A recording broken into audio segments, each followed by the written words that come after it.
What's happened during 2020 has been very interesting. I mean, the original assumption was this will be over, we'll have it under control at least by the end of 2020.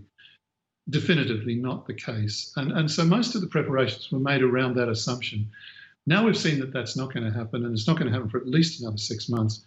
Either governments continue to pump vast amounts of money into the airlines, or people have to, the industry has to change drastically.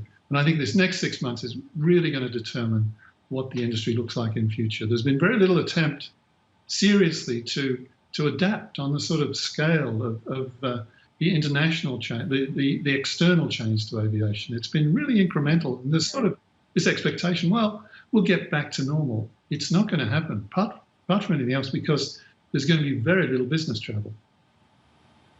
No, I hear you. I'm just thinking, how drastically would the industry change? I mean, what are you looking at? What qualifies as drastic? More consolidation? Because who buys who in this sort of an environment where cash is a problem and cash is essentially king and operations are under pressure?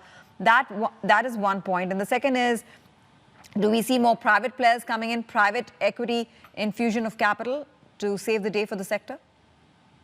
That's a very interesting question. And I think to start with that, the simple fact is there's lots of cash around looking for a home. Interest rates are very low. And it is, in many ways, an ideal time to be starting up an airline. If you can start with very, very much bare bones costs. Lease rates are extremely low. Labour is plentiful. Skilled labour is plentiful and presumably going to be reasonably cheap. And you can get access to markets. The only problem is internationally, governments are not going to be opening up in a big way for at least 6 months. So that side of it is, yeah, it's potentially quite positive. In terms of consolidation, internationally, it's pretty much impossible to consolidate. We've seen a bit in Europe with devices being used to consolidate across borders, but because of the national ownership rules, it's very, very hard. So it tends to be what consolidation means in international terms is airlines going out of business.